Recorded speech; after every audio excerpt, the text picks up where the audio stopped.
Imagine you had $200,000 at your disposal. What would you spend it on? Well, in the last 12 years, I had $200,000 at my disposal, mostly due to the generosity of family members, friends, and even complete strangers. And I spent every dime to study worship. Was it worth it? That's the question I'm going to answer in this video. But first, let me introduce myself. My name is Caleb Peterson. I am the worship leader at Kings Tree Church in Sabina, Ohio. And welcome to Impractical Worship, a channel through which I aim to make theological education accessible and affordable for worship guys. I'll mainly provide two services. The first one is through this YouTube channel and this podcast, give you video essays that I've written already in college and seminary, but also more essays that I'll be writing as I continue to study worship. Things like, what is contemporary worship and where did it come from? Also, why you should ditch those COVID communion cups if you haven't already, and what you should do instead. I also would love to study and write essays based off of questions that you have theologically about worship. So if you have any questions or ideas, please feel free to leave those in the comments below. The second service that I'll provide is online courses. Basically, I want to take the most significant theological insights that I received while in college and in seminary and distill them into one big theological program for worship guys. My vision for this is that you will be gathering with other worship guys live online every week to study the Bible.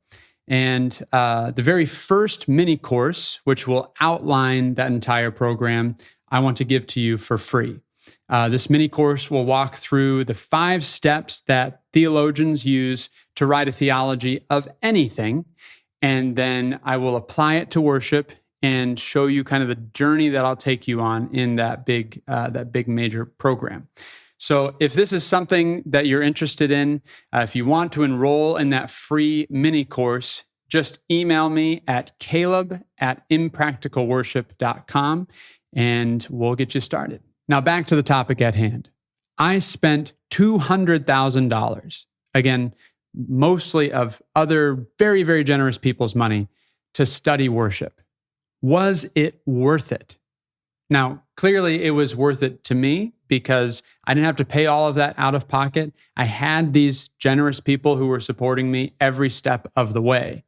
But let's say I had the knowledge that I have right now, and I went back 12 years, I had that $200,000 in hand. Would I spend it again on my education? And the answer is yes, absolutely yes, over and again, with even more money if necessary. And I'm going to give you the 3 main reasons why worship is worth that much to study. The first reason why it was worth $200,000 to study worship is because I love music. Interestingly enough, I didn't go to a worship program for the worship part. I really didn't even know what worship was, at least in the way that it is understood in the contemporary church today. I grew up in an independent Baptist church in Des Moines, Iowa, that my dad still pastors to this day. Contemporary worship was not really found there. We sang from the hymnal. We had a song leader, not a worship leader. Grandma played piano. Grandpa sang bass. So that's what I grew up in. When it was time for me to go to college, I was just looking for, all I knew is I wanted to study music and I wanted to study Bible. So one of my dad's pastor friends mentioned that he had gone to Cedarville University. And so I checked it out, found their worship program, which to me seemed like a perfect marriage between music and Bible. And so that's where I went. I went to Cedarville University starting in 2012 as a music and worship major, and I graduated from there in 2016. This particular program completely satisfied my desire to study music. I learned how to play music better. Really, I'm a singer, I'm a piano player, I like playing some percussion, but their program really, really developed my voice, to what it is today. And I'm so glad that I had the professors that I did there. But I also learned how to lead musicians better. I did not know how to lead a band. I didn't know really how to play or really how to understand any instrument outside of the ones that I knew how to play. And it was through Cedarville's worship program that I learned the joy of understanding a bass player and drum player, guitar player, other singers, and be able to pull something together that sounds awesome, that brings out the unique gifts of each member. So I absolutely got that from Cedarville. But also, I learned how to craft musical services better. I mean, I had always been one to go big for music stuff at my church or at my school in high school, but I was not prepared for what I was capable, really the opportunities that were given to me at Cedarville to grow in understanding how to put a service together, how to choose songs that actually tell a story from beginning to end, and also just how to engage the people who are there, whether the audience or congregation, and draw them into something bigger than themselves, worshiping God together.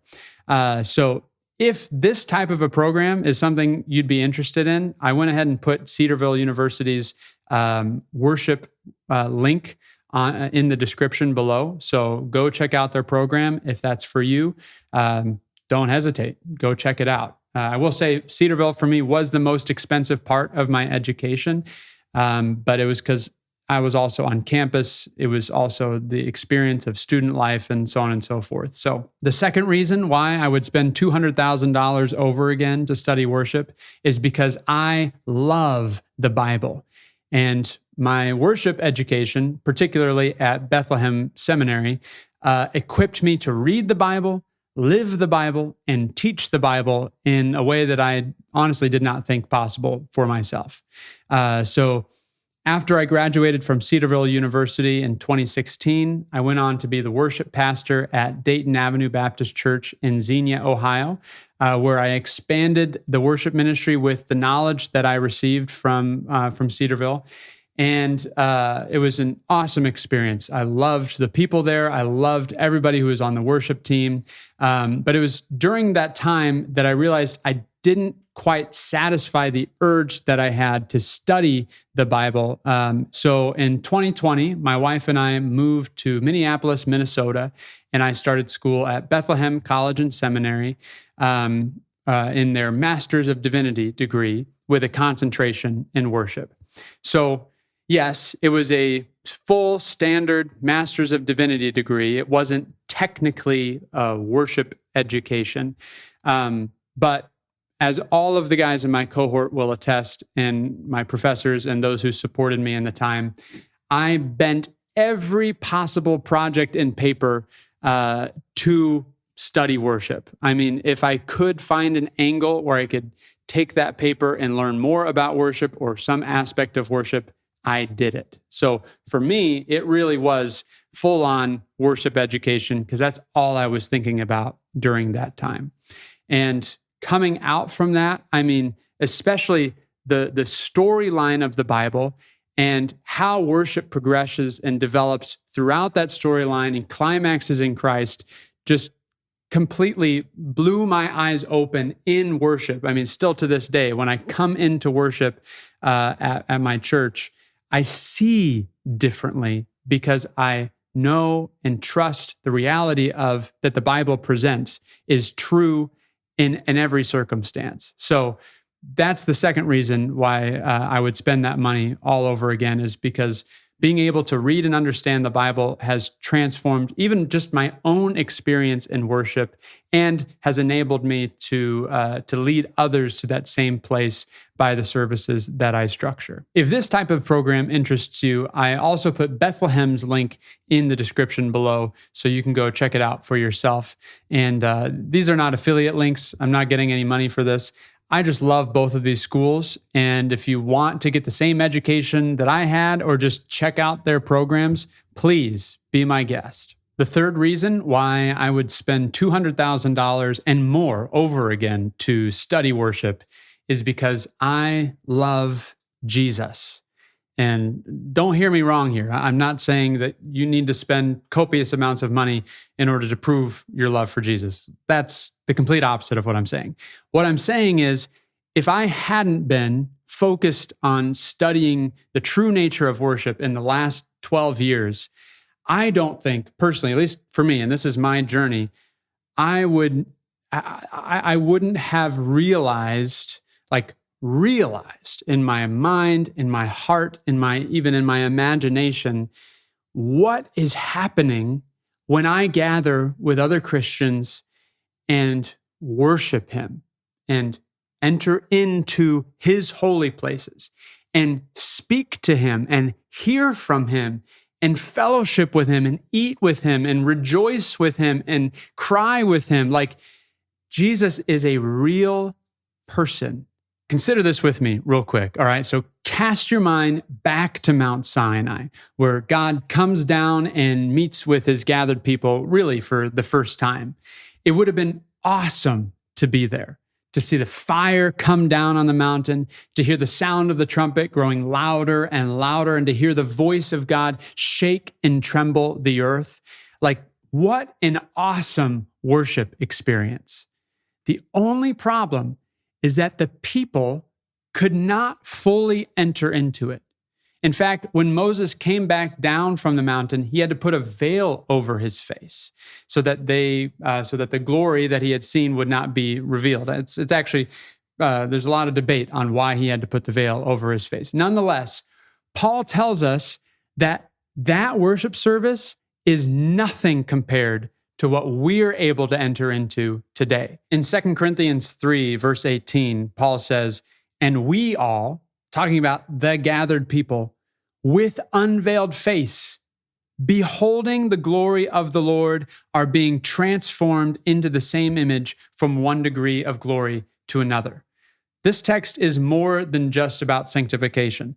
This text is telling us that we, like Moses, get to enter into the tent of meeting and see what he saw without any fear of being rejected or completely annihilated.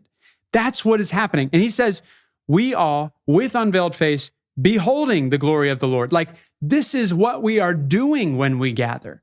The whole point of worship is to enter into and engage with the slain and risen Jesus Christ. So that is why studying worship is so worth your time, your effort, your money, because the more and more you study and look into true worship as it is from Scripture, the more you will not only see Christ for who He is, but learn to engage with Him more deeply and more truly. There's so much more that I can say, but I think that I've said what I've wanted to say in this episode. I spent $200,000 to study worship, and it was so worth it because I love music, I love the Bible, and I love Jesus. And studying worship has helped me to go deeper into all three of those things with more joy, more understanding. So hopefully that convinces you that you would want to study worship more, not just only learn the practical aspects of how to do worship, but to really dive deeper into the theological realities that are happening when you gather and worship. So if you want to do this with me more, just go ahead and subscribe to this channel, subscribe to the podcast. I will be making more videos soon. And then if you want to begin the journey of writing a theology of worship for your church, again, just email me at caleb@inpracticalworship.com, and I will get you enrolled in that first free course that walks you through that process. Thank you so much for listening. See you next time.